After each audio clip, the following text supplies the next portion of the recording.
Mi abuelo me dejó una herencia de $12,000, pero mi familia falsificó los papeles y me lo quitaron todo. Luego me echaron de la casa y no me dejaron llevarme nada, pero cuando se enteraron de dónde venía ese dinero. Mi abuelo siempre fue un hombre reservado. Uno de esos ancianos que parecen tener un plan secreto detrás de cada mirada. No hablaba mucho, pero cuando lo hacía, dejaba a todos en silencio.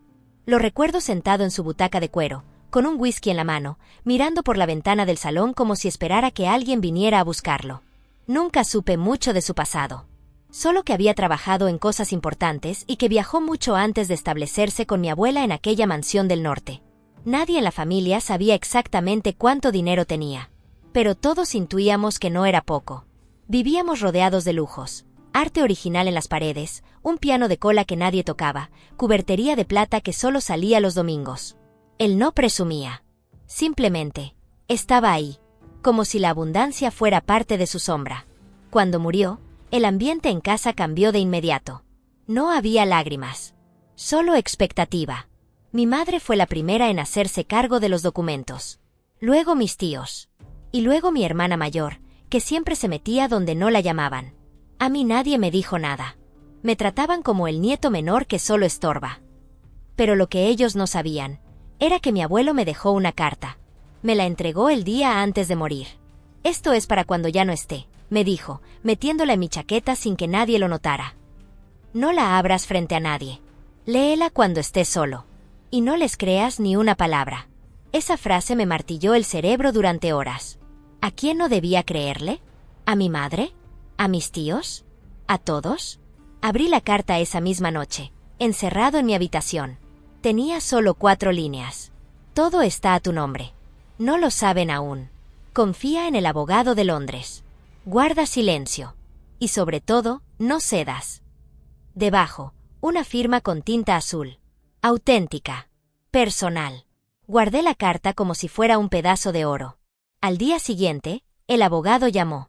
Dijo que el testamento oficial estaba en trámite y que no podía decirme mucho, pero que, efectivamente, mi nombre figuraba en la totalidad de los bienes internacionales de mi abuelo. Yo tenía 23 años. Y acababa de heredar $12 millones en propiedades, cuentas extranjeras, y algo más que aún no comprendía. Mi familia, aún no lo sabía. O al menos eso creía. Porque solo 2 días después, me echaron de la casa. Sin explicación. Sin discusión.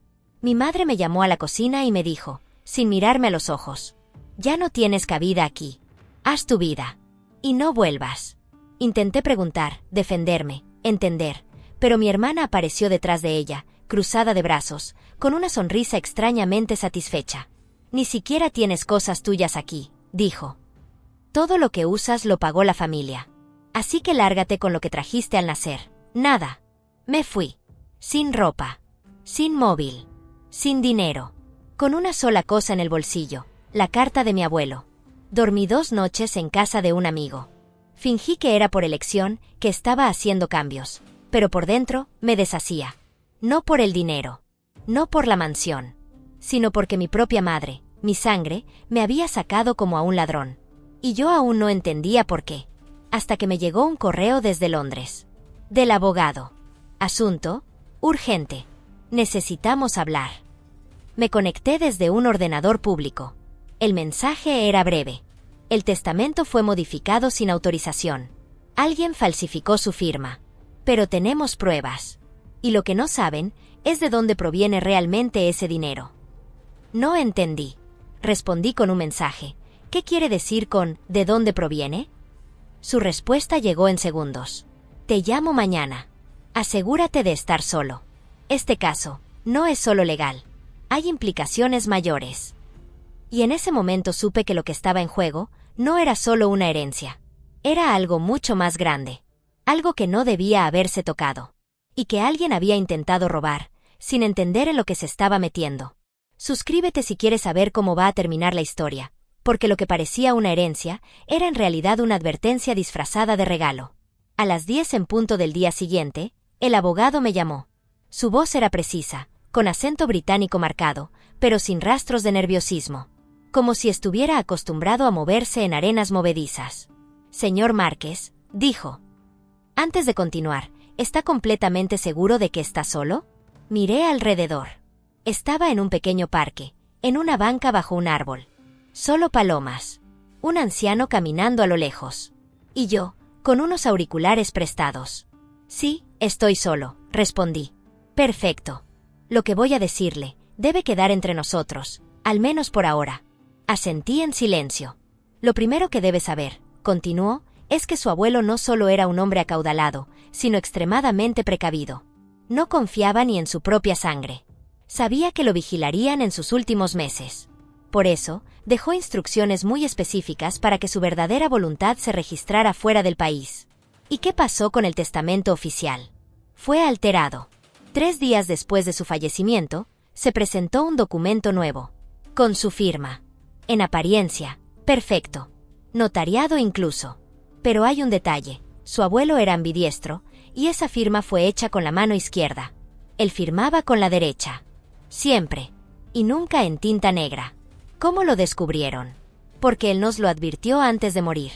Envió una carta manuscrita a 3 abogados distintos. Todos fuera del país. Nos dijo, van a intentar quitarle todo. Y no sabrán lo que en realidad están tocando. ¿Y qué estaban tocando, exactamente? El abogado hizo una pausa. Y luego respondió, como quien revela una pieza de ajedrez que ha estado oculta durante toda la partida. El dinero no es solo dinero. Viene de una cuenta asociada a una fundación internacional, de origen anónimo, con vínculos diplomáticos. Su abuelo era custodio de ciertos activos que no le pertenecían completamente. Pero decidió transferirlos a usted, para que permanecieran fuera del alcance de instituciones específicas. ¿Qué tipo de instituciones? Gobiernos. Fondos de inteligencia. Lo que está en juego no son propiedades ni inversiones. Es información. Y la clave de esa información está en su nombre. Me quedé en silencio. El mundo pareció detenerse por un segundo. Entonces, ¿mi familia robó algo que no era solo mío? Exacto. Y al falsificar la firma, activaron un protocolo que su abuelo dejó cifrado. El sistema detectó la irregularidad y congeló automáticamente la cuenta principal. Ahora, nadie puede mover nada. Ni usted, ni ellos. ¿Y qué implica eso para mí? Que usted ahora es una figura marcada. No solo por su familia. Por otras personas que hasta hace poco no sabían de su existencia. Sentí un escalofrío. ¿Qué tipo de personas? No puedo decírselo por esta vía. Pero sí puedo pedirle algo. No intente acercarse a su familia todavía. Ellos no saben lo que desataron. Lo culparán de todo cuando vean las consecuencias. Y necesitarán un rostro para señalar. ¿Y qué se supone que haga? Espere. Mañana a las 10 de la mañana, recibirá un paquete en una dirección segura. Necesito que esté allí. Le daremos acceso limitado a una parte de la verdad. Lo suficiente para que sepa en qué está metido. Lo suficiente para que sobreviva. Colgué la llamada. Tenía la garganta seca. El corazón me latía como si corriera, aunque no me había movido. Volví a casa de mi amigo. Me encerré. Busqué noticias. Nada.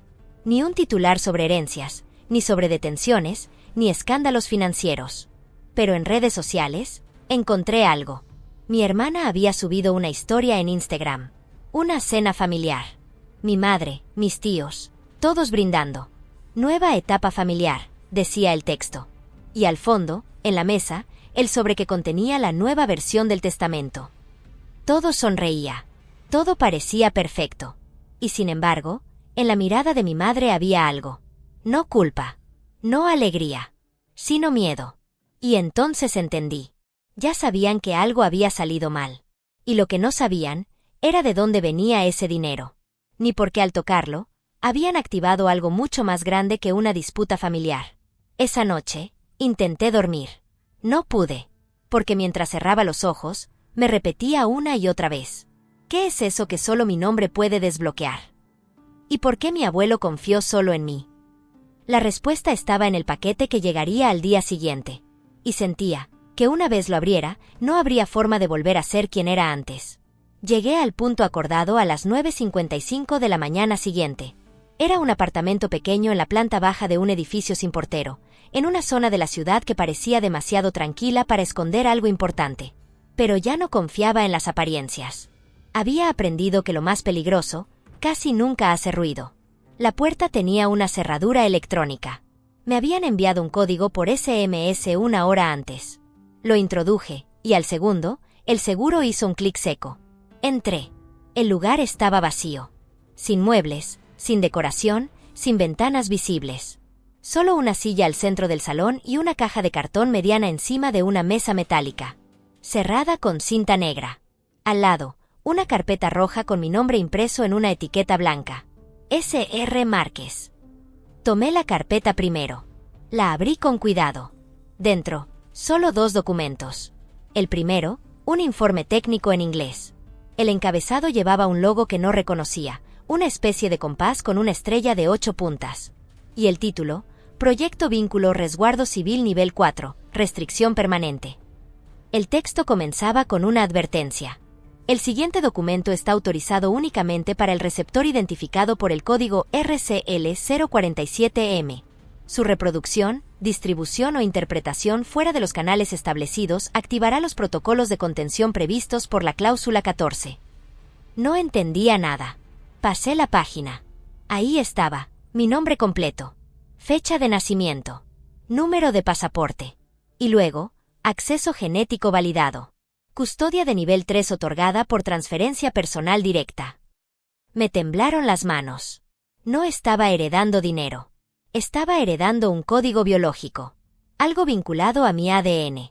Y lo más inquietante, esa información no estaba registrada en ningún país. Era como si existiera en un sistema paralelo, fuera del alcance legal. Pasé al segundo documento. Este era diferente. Una carta escrita a mano. De mi abuelo. Si estás leyendo esto, significa que ya saben que lo intentaron. No les guardes rencor. Lo que hice, lo hice para protegerte a ti y lo que representas. Ellos no lo entienden. Nunca lo harán. No estás solo. Aunque ahora se sienta así. Hay otros como tú. Custodios. Cadenas de memoria. Herederos de decisiones que otros ya no pueden cargar. El dinero era la cortina. Pero lo real, lo lleva tu sangre. Dentro de la caja encontrarás lo que necesitas para empezar. No te apures. No lo uses hasta que sientas que no hay otra salida. Porque una vez la actives, no habrá marcha atrás. Lo firmó con su nombre completo. Y debajo, 3 números, 58.13.42. Los memoricé de inmediato. Respiré hondo antes de tocar la caja. La bajé al suelo, me arrodillé frente a ella y rasgué con cuidado la cinta negra. Dentro, todo estaba perfectamente organizado. Un sobre negro cerrado con cera roja. Un teléfono satelital apagado. Un dispositivo que parecía una especie de USB grueso, con el mismo símbolo de la estrella de 8 puntas. Y una libreta de cuero envejecido, con el título en dorado. Registro de portador, secuencia 47M.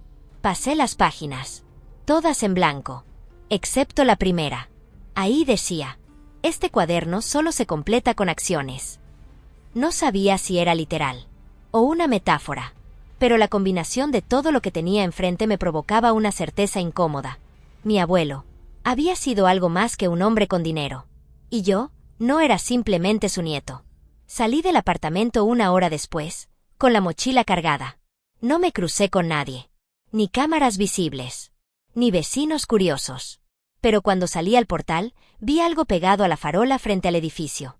Una hoja blanca. Sin logotipo. Solo 3 palabras escritas a máquina. Ya te vieron. La hoja no estaba allí cuando llegué. Miré alrededor. Una mujer con carrito de bebé. Un ciclista. Un anciano con su perro. Todos parecían normales. Pero ahora, dudaba de todos. Esa noche, mientras revisaba nuevamente el contenido del paquete, mi móvil personal vibró. Un mensaje de WhatsApp. De mi hermana. ¿Podemos hablar? Las cosas no están saliendo bien. Mamá está enferma. Algo raro está pasando. Creo que cometimos un error. Mi corazón se aceleró. Otro mensaje llegó, segundos después. Esta vez, sin remitente. No la creas. Todo es parte del plan. La siguiente fase se activa cuando dudes. Me quedé en silencio. Ya no sabía quién decía la verdad. Pero la caja ya estaba abierta. Y yo, ya no podía retroceder. ¿Tú qué harías ahora? ¿Confiarías en tu hermana? Esa noche no dormí. No por miedo. Por tensión. por la certeza de que cada paso que diera podía acercarme a algo que no podía ver, pero que ya estaba demasiado cerca. El mensaje de mi hermana seguía en la pantalla. Mamá está enferma. Algo raro está pasando. Creo que cometimos un error. Pensé en ignorarlo. Pensé en bloquearla. Pero la parte de mí que aún buscaba razones, que todavía no había aprendido a vivir en modo supervivencia, respondió: ¿Dónde estás? Su respuesta llegó de inmediato. En casa. Pero no vayas. Quiero hablarte, a solas. Mañana. En el parque donde íbamos de niños. 12. No hubo más palabras. Nada más. Pero bastó para dejarme inquieto. El mensaje, la hora exacta, el lugar con carga emocional. ¿Era real o era parte de ese plan que alguien decía que se activaba cuando yo dudara? Guardé el teléfono satelital del paquete. No lo encendí. Aún no. Tomé el cuaderno de cuero y lo puse sobre la mesita de noche, abierto por la primera página. Dormí 3 horas. Soñé con mi abuelo. Con su voz diciendo mi nombre. Con un reloj gigante en el cielo que no dejaba de marcar los segundos. Hacia atrás. A las 11:59 estaba en el parque. El mismo banco. El mismo árbol. Mi hermana llegó sola. Sin bolso. Sin maquillaje. No como la mujer altiva que solía ser. Esta versión de ella parecía asustada. Rota. Se sentó en silencio. Yo no dije nada. Ella empezó. No sabíamos lo que estábamos tocando, susurró. Solo, mamá dijo que había que mover los papeles rápido. Que era lo que papá hubiera querido. Nadie pensó en revisar. Solo firmamos. Luego llegó ese hombre. ¿Qué hombre? Uno con traje gris. Alto. Pelo blanco. Se presentó como asesor externo. Dijo que el dinero debía reestructurarse. Que tú no estabas en condiciones de manejarlo. Que había un protocolo. ¿Y le creyeron? No al principio. Pero luego empezó a mostrar documentos. Grabaciones. No sé cómo, pero tenía grabaciones de mamá, de conversaciones privadas. De llamadas que yo juraría que nadie más escuchó. Tragué saliva. Sabía que no estaba mintiendo. Podía leerlo en su temblor. ¿Y qué quería? Acceso a la caja. Pero no sabía dónde estaba. Por eso vino a buscarte. Y como no te encontraron, ahora dicen que la caja no importa. Que lo que importa es a quién se le dio. Me miró.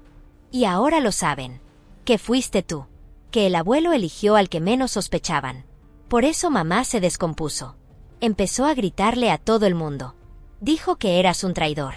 Que si sabías algo, podrías destruirlo todo. ¿A quién? No lo sé, dijo, con lágrimas en los ojos. Solo sé que en su habitación apareció una carpeta. Roja. Como la tuya. Con tu nombre. Y una nota que decía: no lo hagas hablar. Ya es portador. Mi estómago se hundió. La carpeta. El color. El aviso. Lo sabían. Lo sabían todo. Y sin embargo, aún no habían actuado. ¿Por qué me estás diciendo esto? Pregunté. Porque tú eres mi hermano. Y porque anoche vi algo que no puedo callar. ¿Qué? Una luz. En la habitación de mamá. A las 3 de la mañana. No había nadie. Pero la lámpara parpadeaba. Y en la pared se proyectaba un símbolo. El mismo de la caja. Ese círculo con puntas.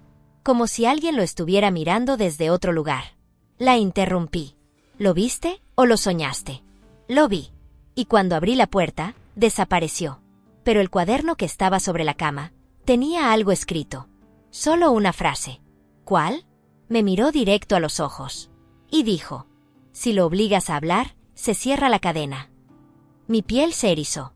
No era una advertencia. Era una amenaza. O una clave. Esa tarde regresé al apartamento. Fui directo al cuaderno de cuero. Estaba cerrado. Y cuando lo abrí, ya no estaba en blanco. La primera página tenía una nueva inscripción. Contacto familiar confirmado. Entrada registrada, 4. La cadena permanece abierta. El siguiente paso es voluntad. No lo escribí yo. Nadie había entrado en el apartamento. Y sin embargo, ahí estaba. Tinta negra. Caligrafía firme. Lo que significaba que el cuaderno estaba conectado a algo. O a alguien. Que respondía a las acciones. Que seguía un patrón. Y que ahora me estaba esperando. Encendí el teléfono satelital. Una sola app. Sin nombre. Solo un símbolo. La estrella de 8 puntas. La abrí. Un archivo de voz comenzó a descargarse. 5 segundos. 17 segundos. 43 segundos. Completo. Lo reproduje. Era la voz de mi abuelo. Grabada. Calma. Firme. Exacta. Si estás oyendo esto, es porque ya has sido leído. Ya te observaron. Y ya diste la señal. Ahora tienes 2 caminos. Activar el registro o desaparecer de la red. Ambas opciones son válidas. Ambas tienen consecuencias. El mensaje terminó. Y en la pantalla apareció un botón con 2 palabras. Activar registro. Borrar existencia. Las opciones estaban frente a mí. La decisión, en mi mano. Y el tiempo, en contra. Pasé horas sin tocar el teléfono satelital. Las 2 opciones seguían en pantalla. Activar registro. Borrar existencia. Una elección que parecía de ciencia ficción, pero que se sentía tan real como el aire que me faltaba para respirar. El mensaje de mi abuelo seguía resonando en mi mente. Ambas opciones son válidas. Ambas tienen consecuencias. ¿Pero qué significaba borrar existencia? ¿Eliminarme del sistema? ¿Hacer que dejaran de buscarme? ¿O algo más literal? ¿Y activar el registro? ¿Qué se activaba exactamente? ¿Yo? ¿Una red? ¿Un archivo? ¿Una vigilancia? El cuaderno, aún abierto sobre la mesa, parecía observarme. No tenía ojos, pero cada vez que lo miraba, algo en mí sentía que algo lo miraba a través de él. A las 3:03 de la mañana, la misma hora en la que mi hermana dijo haber visto el símbolo en la habitación de mi madre, tomé el teléfono y presioné. Activar registro. La pantalla parpadeó 3 veces. Luego se apagó por completo. Y el cuaderno comenzó a escribir solo. No con tinta, sino con calor. Palabras que aparecían lentamente, como si se grabaran en la piel del papel con una aguja invisible. Registro activado. Código de portador. 47MXI. Acceso inicial concedido. Nivel de introducción. Primera instrucción. Observa a quien observa. El primer punto de quiebre se manifestará con una luz que nadie encendió. Me quedé de piedra. No sabía si eso era una metáfora o una advertencia literal. Pero no pasaron ni 5 minutos, cuando la lámpara del pasillo se encendió sola. Una luz tenue. Amarilla. Parpadeante. Nadie más vivía allí. Me acerqué. En el suelo, bajo la lámpara, había algo que no estaba antes. Un objeto circular. Plano. Del tamaño de una moneda. Lo recogí. Era metálico. Pesado para su tamaño. Y al mirarlo de cerca, vi el mismo símbolo grabado, el compás con la estrella de 8 puntas. Pero había algo más. Un número en el borde, 13/42. ¿Un identificador? ¿Una clave? ¿Un contador? Antes de que pudiera averiguarlo, el teléfono satelital vibró. La pantalla volvió a encenderse con un mensaje. Bienvenido, portador 47M. Tienes 42 horas. A partir de ahora, cada decisión tuya modificará la secuencia. No respondas a lo que preguntan. No compartas lo que has visto. No regreses a donde te sacaron. Punto de activación, 13. Restantes, 29. No entendía nada. ¿29 qué? ¿Personas? ¿Pasos? ¿Eventos? Intenté buscar respuestas en el cuaderno. Pasé la hoja, y había una nueva inscripción. Esta vez, en letra clara. Primer observador marcado, Samuel Elías. Interacción autorizada solo en punto neutral. Contacto no garantizado. Riesgo, medio alto. ¿Quién era Samuel Elías? Jamás había oído ese nombre. Pero lo que sí sabía era esto. El sistema, la red, el legado, o como fuera que se llamara esto, no me estaba pidiendo fe. Me estaba exigiendo obediencia. Y obedecer significaba encontrar a Samuel. Pasé la mañana siguiente investigando. No encontré a ningún Samuel Elías con antecedentes públicos. Ni en redes sociales, ni en registros nacionales, ni en bases de datos abiertas. Pero al buscar en foros cerrados, encontré algo, un perfil con ese nombre, sin foto, que había comentado en un hilo de vigilancia digital hace 8 meses. Su único mensaje. Hay cosas que uno no debería saber. Pero cuando las sabes, tampoco puedes fingir que no existen. Lo seguí. Nada más. Pero el hilo tenía un dato interesante. Se discutía sobre lugares neutrales, espacios donde los sistemas de observación tienen puntos ciegos. Uno de ellos estaba en mi ciudad. Una biblioteca subterránea clausurada desde hacía años. Cerrada al público. Pero mencionada por varios usuarios como el pasaje 13. Fui esa misma noche. No lo pensé demasiado. Sabía que si dudaba, no iría nunca. La entrada trasera aún existía. Una puerta metálica oxidada, oculta por maleza y muros abandonados. Entré. No había electricidad. Solo el eco de mis pasos.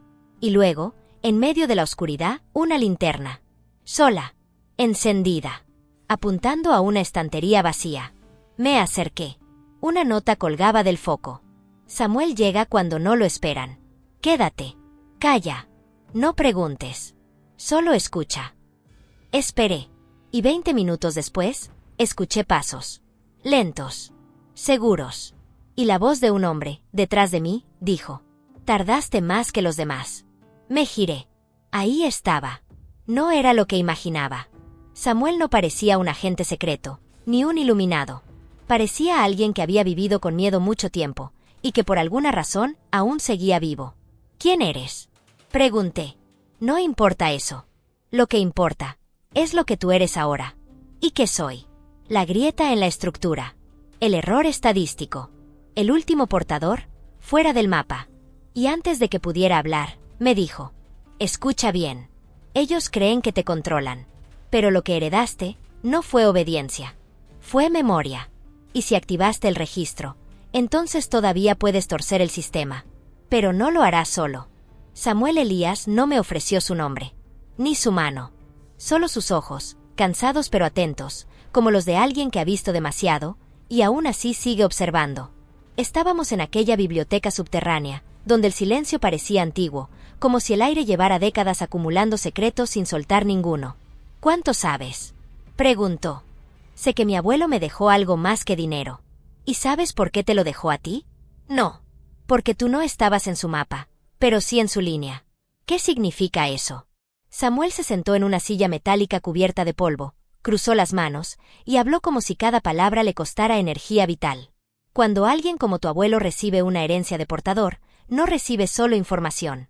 Recibe acceso. Acceso a una línea genética que contiene trazos de memoria. Experiencias que no viviste, pero que te pertenecen». Lo miré confundido. ¿Memoria genética? No como la ciencia lo explica. Esto va más allá del cuerpo. Hay líneas familiares que conservan decisiones, elecciones, fracturas. Tu abuelo era un custodio de una de esas líneas, la 47M. Pero ya no quedaban portadores directos, hasta que tú naciste. ¿Y qué significa que ahora yo la tenga? Que estás en el centro de algo que no pediste, pero que, si decides completar, puede derribar una parte del sistema que otros han tratado de mantener invisible durante generaciones. Tomé aire. ¿Y si no quiero completarlo? Samuel me miró fijo. Entonces desaparecerás. No físicamente. Pero todo lo que te hace visible, se borrará. Tus registros. Tus movimientos. Tu historia. Te convertirás en un nodo vacío. Sin pertenencia. Sin peso. ¿Y si lo completo? Entonces dejarás de ser el heredero, y te convertirás en el transmisor. Guardamos silencio unos minutos. El eco de su última frase resonaba dentro de mí. Te convertirás en el transmisor. Ya había leído esa palabra antes. En foros, en las notas del cuaderno, incluso en frases sueltas de los mensajes que me llegaban desde el sistema. ¿Qué es un transmisor? Es quien rompe la línea de silencio, dijo Samuel. Cada generación hay uno. Un portador que no se limita a guardar, sino que se atreve a pasar el conocimiento. Pero solo si sobrevive al proceso. ¿Y por qué no lo hiciste tú? Samuel bajó la mirada. Porque fallé. Abrí la caja antes de tiempo. No esperé la señal. Intenté forzar la memoria, y ella me rechazó. Se remangó el brazo derecho. Una cicatriz larga, marcada a fuego, cruzaba desde el codo hasta la muñeca. Y en la piel, grabado con lo que parecía hierro, el mismo símbolo, la estrella de 8 puntas. ¿Qué es eso? La marca de los no aptos. Los que activaron, sin estar listos. ¿Y aún así sigues vivo? Porque mi abuelo me protegió. Y porque alguien tenía que esperar al siguiente. Sus palabras me perforaron. Yo era el siguiente. Antes de irnos, me entregó un sobre blanco. Ábrelo solo cuando te lo pidan. No antes. Y si alguien más lo toca, quémalo. Salimos de la biblioteca sin decir más. Yo tenía más preguntas que respuestas. Pero por primera vez, no tenía miedo. Tenía dirección. Al llegar al apartamento, el cuaderno había vuelto a cambiar. En la página siguiente, una nueva entrada escrita con la misma caligrafía perfecta. Primer contacto con 13/42 confirmado. Interfaz de secuencia, estable. Activación secundaria en 36H. Instrucción siguiente. Visita el lugar donde lo sacaron todo. No decía cuál lugar, pero supe de inmediato cuál era. La casa de mi abuelo. ¿Dónde viví? ¿Dónde me echaron? ¿Dónde empezó todo? Esa noche tuve una pesadilla. Una habitación vacía. Una silla en el centro. Yo atado. Y frente a mí, mi madre. Pero no como la recordaba. Sus ojos estaban en blanco. Y en su frente, una línea escrita con sangre. Tú abriste lo que yo cerré. Me desperté empapado en sudor. Y con la certeza absoluta de que ella sabía más de lo que había dicho. Tal vez siempre lo supo. Tal vez por eso me echó. Porque protegerse de mí era más seguro que convivir conmigo. A la mañana siguiente, empaqué todo. La caja. El cuaderno. El dispositivo. Y el sobre de Samuel. Me dirigí a la casa de mi infancia. Me detuve frente a la verja oxidada. Y por primera vez, no sentí nostalgia. Sentí que estaba entrando no en un hogar, sino en un campo minado de secretos. Toqué el timbre. Mi hermana abrió. Sus ojos no eran los mismos que en el parque. Y su primera frase me congeló. Están arriba. ¿Quién? Vinieron anoche. Dijeron que tú vendrías. Que teníamos que dejarte pasar. ¿Y tú? ¿Qué hiciste? Les ofrecí tu habitación. Dicen que ahí empezó la línea. Que ahí se selló. Y que si la abres ahora, no habrá marcha atrás. Subí las escaleras de la casa de mi infancia sintiendo que cada peldaño crujía con un secreto. Esa madera no solo guardaba los pasos de mis juegos de niño, también las discusiones ocultas, los silencios incómodos, las visitas a escondidas de personas que mi abuelo nunca presentaba y que ahora empezaban a tener sentido. Mi hermana se quedó abajo, sin moverse. Sus ojos estaban vidriosos, como si supiera que lo que estaba a punto de pasar ya no tenía vuelta atrás. La puerta de mi antigua habitación estaba entornada. Y dentro, silencio. Empujé lentamente. Y allí estaban. 2 personas. Ambos de pie. Uno junto a la ventana, el otro frente a mi escritorio. No vestían de negro, ni con símbolos extraños. Ropa común. Neutral. Pero sus rostros eran distintos. No por sus rasgos, sino por sus miradas. No me observaban como se observa a alguien. Me observaban como quien examina un archivo. El más alto habló primero. Portador 47M, no esperábamos que vinieras tan pronto. No tenía opción, dije. Me dijeron que este era el lugar donde empezó todo. Eso es correcto, intervino el otro. Pero no por lo que tú crees. Aquí no comenzó tu historia. Aquí terminó la de otro. ¿Quién? Ambos se miraron. Y uno extendió una carpeta hacia mí. Léela. La tomé. La portada decía, Expediente de ruptura CAD. 13R47M. La abrí. Y en la primera página, mi foto, pero con una edad distinta. Yo, con 6 años. Debajo, en letras rojas. Expuesto al protocolo sin autorización. Secuencia interrumpida. Línea en observación durante 17 años. Seguí leyendo. Había registros médicos, notas de comportamiento escolar, fragmentos de informes, todos indicando que, desde muy pequeño, había mostrado signos de desfase de percepción. Detalles que recordaba vagamente, sueños que duraban semanas, palabras que repetía sin saber de dónde venían, dibujos que hacía con símbolos que nadie entendía. ¿Qué es esto? Pregunté. El hombre junto a la ventana respondió. Tu abuelo activó el registro contigo, antes de tiempo. Fue un error. Uno que lo condenó a ser removido del sistema activo. Por eso te alejaron. Por eso te borraron de la línea durante años. Pero no fue suficiente. ¿Qué querían borrar? La grieta, dijo el otro. Lo que tú eres, es una fractura en la cadena. Un portador que no fue elegido por orden, sino por impulso. Tragué saliva. Entonces, ¿yo no debía tener la caja? No al principio. Pero el sistema se adaptó. ¿Qué significa eso? Que ahora sí debes tenerla.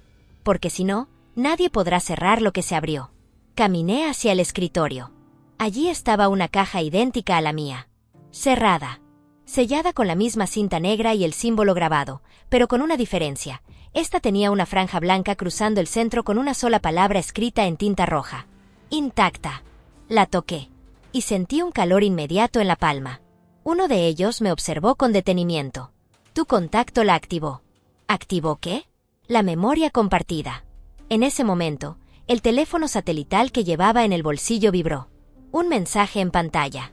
Línea restablecida. Sincronía detectada. Registro doble.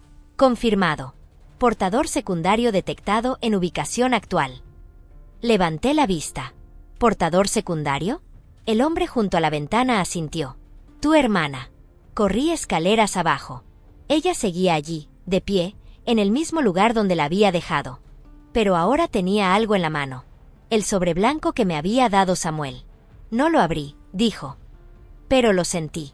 ¿Cuándo lo tomaste? Cuando subiste. Lo vi asomar de tu mochila. Y algo me empujó a tocarlo. No por curiosidad. Por impulso. Como si algo dentro de mí supiera que debía hacerlo. Le arrebaté el sobre y lo revisé. Estaba intacto. Pero sentía algo diferente en él.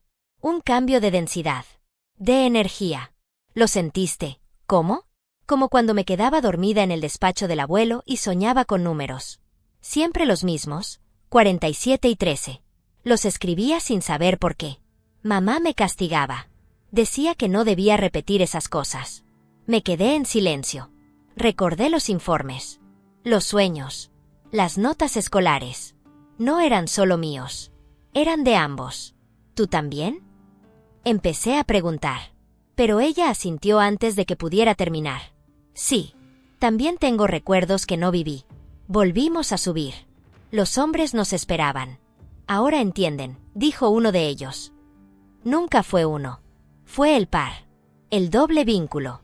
El código que no estaba previsto. ¿Y ahora qué? Pregunté. El otro habló con tono grave. Ahora deben decidir si van a sellar la grieta, o si la van a abrir del todo.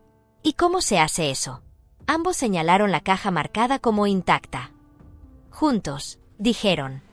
O no se abrirá jamás. Campana, suscríbete si quieres saber cómo va a terminar la historia, porque hay secretos que solo pueden sostenerse entre dos, y grietas que solo se sellan, si ambos lados están dispuestos a ver lo que hay al fondo. Burbuja de diálogo comenta si estuvieras en su lugar. ¿Abrirías la caja con tu hermana? Nos miramos. Mi hermana y yo frente a la caja marcada como intacta, con los dos hombres observando desde el umbral, como si no fueran parte de esta escena, sino sus guardianes. ¿Qué pasa si la abrimos? Preguntó ella. Eso depende de lo que sean capaces de recordar, respondió uno. ¿Y si no recordamos nada? Entonces la caja no se abrirá. Y sabremos que el error fue confiar en ustedes. El aire pesaba. Todo en esa habitación parecía suspendido en un segundo que no quería avanzar. Pero sabíamos que había que hacerlo. Extendí la mano. Ella hizo lo mismo. Al tocar la tapa de la caja al mismo tiempo, un sonido apenas audible, como una exhalación antigua, emergió desde el interior. Y por primera vez, la caja se abrió sin necesidad de cortar nada. Dentro, no había tecnología. No había discos, ni documentos. Había dos objetos. Un espejo. Y una llave. Ambos reposando sobre terciopelo negro. Mi hermana tomó la llave. Yo, el espejo. El espejo no reflejaba nada. No a mí. No a la habitación. Solo una niebla gris. Un velo. Pero al mirar más de cerca, noté algo. Una forma. Una silueta. Un rostro que no era el mío, pero que conocía. ¿Papá? Dije en voz baja, sintiendo que el corazón me palpitaba en los dedos. Mi hermana se giró. ¿Qué? El espejo, muestra a papá. Ella lo miró. Y entonces, lo dijo ella también. Yo también lo veo. ¿Cómo es posible? Porque este no es un espejo. Es un receptor de memoria. ¿Cómo lo sabes? Ella bajó la vista. Y con una voz temblorosa dijo. Porque soñé con él. Hace años. Me decía, cuando veas el espejo, recordarás quiénes somos. El cuaderno de cuero empezó a escribir solo en ese instante. Nos acercamos. Una nueva página. Fase de sinapsis compartida iniciada. Doble vínculo confirmado. A partir de este momento, ambos recuerdos se cruzarán. No todo lo que verán será cierto, pero todo lo que sientan es parte de la verdad. Cerré los ojos. Y entonces, llegó. No una visión, una memoria. Pero no era mía. Era de mi hermana. Yo tenía 5 años. Ella tenía 8. Papá entraba al despacho de noche. Encendía una lámpara. Sacaba la misma caja de un doble fondo en la biblioteca. Y escribía símbolos en hojas sueltas. Nos veía. Pero no nos hablaba. Solo anotaba. Susurraba. Uno de ellos es la grieta. El otro, el guardián. Abrí los ojos. Ella me miraba. ¿Lo viste también?, dijo. Sí. ¿Y si esto no es una caja, sino una llave para la memoria familiar? Entonces no heredamos dinero. Heredamos un legado que nadie quiso seguir. Y por eso lo escondieron. Y por eso el abuelo lo activó con nosotros. No por accidente, sino porque papá no pudo terminar. El segundo objeto, la llave, tenía una inscripción diminuta en el mango. Sala 13, Fundo 42. Nos miramos. El número. El símbolo. Todo cuadraba. ¿Dónde queda eso?, preguntó ella. Los hombres nos respondieron sin moverse. No en esta casa. En la otra. La que fue clausurada. ¿La finca? Sí. Allí está el archivo original. Donde comenzó todo. Donde se rompió la línea por primera vez. ¿Y qué pasa si vamos? No irán, dijo uno de ellos. Ustedes solo abren. Otros ejecutan. ¿Y nosotros? Ustedes recuerdan. Guardan. Enseñan. Son la grieta y el sello. ¿Quién es quién? Eso lo decidirán cuando uno de ustedes deje de recordar por voluntad propia. Nos quedamos en silencio. No sabíamos qué era más aterrador, lo que podíamos encontrar o lo que ya estaba dentro de nosotros esperando ser recordado. Esa noche, al volver al apartamento, el cuaderno escribió una última frase antes de apagarse. No todos los portadores llegan hasta aquí. Ustedes no han completado el ciclo, pero lo han roto. Eso es más raro. Más peligroso. Esperen nuevas instrucciones. No busquen más respuestas. Las respuestas los buscarán a ustedes. Cerré el cuaderno. Mi hermana se fue a dormir en silencio. Y yo me quedé solo. El espejo frente a mí. Y la imagen de papá, aún atrapada en la niebla. Pero ahora ya no tenía miedo de lo que venía. Porque ya no caminaba solo. No dormí esa noche. Ni mi hermana tampoco. Aunque no lo dijimos en voz alta, sabíamos que la caja ya había hecho su parte. Había despertado algo que no se podía volver a dormir.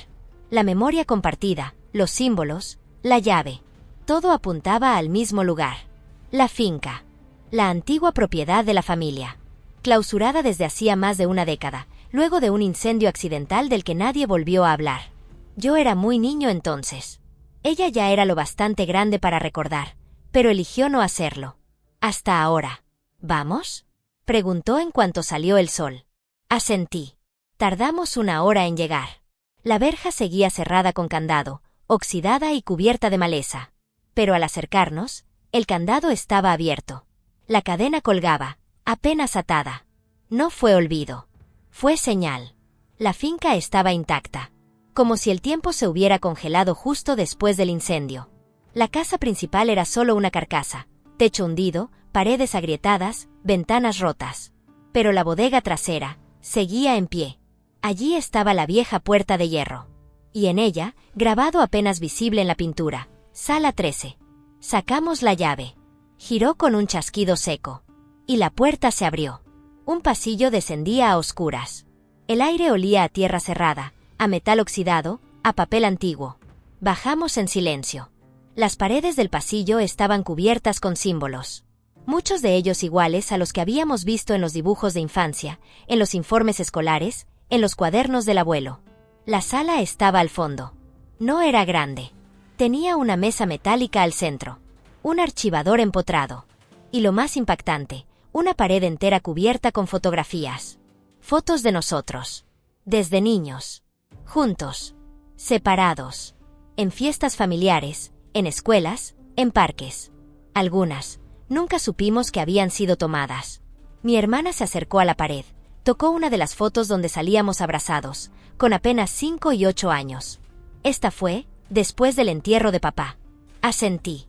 Y vi algo que ella no. Detrás de la foto, una inscripción. Un número. 13/42. Encendimos la lámpara de la sala. Sobre la mesa metálica, un solo documento. Informe de fase cerrada. Sujeto 13. Portador latente. Sujeto 42. Custodia emocional. La línea fue interrumpida al fracturarse el vínculo biológico por desaparición del nodo parental. El activador, padre, fue eliminado por error de protocolo. La transferencia no fue aprobada por el sistema, pero se ejecutó por instinto. Resultado: grieta abierta. Solución propuesta: reunión de sujetos. Sincronía natural. Riesgo: incontrolable. Nos quedamos en silencio. ¿Papá fue eliminado? No murió en un accidente, dije en voz baja. Lo borraron del sistema. ¿Y nosotros? Somos el error que dejó. Ella comenzó a llorar. No por dolor, sino por la comprensión brutal de que todo lo que creíamos haber vivido había sido manipulado desde antes de tener uso de razón, y que nuestro vínculo no era solo de sangre. Era de ruptura. Revisamos el archivador. Adentro, carpetas selladas. Una por cada generación de la familia. Nombres que no conocíamos. Fechas que no coincidían con ningún árbol genealógico. Y luego, la carpeta más nueva. Línea 47M. Portadores activados, 2. Dentro, había una grabación. Una cinta. Un casete antiguo. La conectamos al reproductor empotrado en la pared. La voz que emergió nos cortó el aliento. No era del abuelo. Ni de papá. Era de mamá. Joven. Firme. Si escuchan esto, es porque la cadena no se pudo contener. Si lo están escuchando, son mis hijos. Y eso significa que fallé. Intenté borrarlo todo. Intenté protegerlos. No de su destino, sino del recuerdo que los activaría. Pero no pude. Porque incluso cuando uno niega el pasado, la sangre lo recuerda. Perdónenme. No fui solo su madre. Fui guardiana de una línea que ya no puedo sostener. Ustedes son más que portadores. Son herederos del error y la solución. No sigan buscando. Porque si despiertan todo, el sistema no los va a absorber. Los va a temer. La grabación terminó. Nos miramos. Y comprendimos la verdad. No éramos elegidos. Éramos inevitables. La cinta había terminado, pero el silencio no. Quedamos allí, mi hermana y yo, en la sala 13, rodeados de documentos, fotos y frases que ya no eran misterios, sino verdades demasiado pesadas para una sola generación. Nuestra madre lo había dicho, no éramos portadores comunes. Éramos herederos del error y de la solución. Y ahora sabíamos qué quería decir. No estábamos diseñados para guardar el legado. Estábamos hechos para romperlo. Tomé la carpeta 47M. La abrí hasta el fondo. Ahí, una hoja final. Doblada. Separada del resto. Protocolo de cierre solo bajo voluntad compartida. En caso de fractura doble no prevista y sincronía emocional comprobada, los portadores pueden activar el protocolo de cierre de línea. Esto implica la desaparición del símbolo, la desactivación del archivo, el bloqueo total del linaje, la pérdida permanente del acceso a la memoria colectiva. Advertencia: el cierre no borra lo vivido, pero borra el puente que permitiría continuarlo. Firmar juntos. O no firmar. La hoja tenía 2 líneas en blanco. 2 espacios para firma. Uno con mi nombre. Otro con el de mi hermana. Nos miramos. No hablamos de inmediato. Porque sabíamos lo que estaba en juego. Firmar significaba terminar con todo. Con el legado. Con la cadena. Con la vigilancia. Pero también con las respuestas futuras. Y con cualquier verdad que quedara por descubrir. ¿Y si algún día alguien necesita saberlo?, preguntó ella. Si algún día esto vuelve a abrirse, entonces tal vez no seremos nosotros quienes deban contarlo, le respondí. Tal vez. Basta con que seamos los últimos. Se acercó. Tomó el bolígrafo. Firmó. Me lo entregó. Y yo también firmé. Apenas terminé la línea, la hoja se desintegró. No en fuego. No en cenizas. Sino en polvo gris. Como si nunca hubiera existido. El cuaderno de cuero, en nuestra mochila, se cerró solo. Y en su tapa, la estrella de 8 puntas se desdibujó. Lenta. Definitivamente. Al salir de la sala 13, notamos que la puerta se había cerrado sola. Y al girar la llave para asegurarnos de sellarla, ésta se partió en dos. Sin esfuerzo. Como si el sistema supiera que no habría más vueltas. Esa tarde, regresamos al apartamento. Sin caja. Sin cuaderno. Solo con lo que ya no podía borrarse, lo vivido. Esa noche, soñé con mi abuelo. Estábamos en su butaca, como tantas veces. Pero esta vez no hablaba. Solo me miraba. Y al final del sueño, me sonrió. Y desapareció. Pasaron semanas. Luego meses. Y no hubo más mensajes. Ni luces. Ni símbolos. La red dejó de hablarnos. Pero una mañana, al abrir el correo físico, encontré un sobre blanco. Sin remitente. Solo una nota, escrita a mano. Cuando el sistema ya no puede observarte, se vuelve humano otra vez. Bien hecho. Mi hermana y yo nunca volvimos a hablar del tema públicamente. Nunca revelamos nada. Ni grabaciones. Ni carpetas.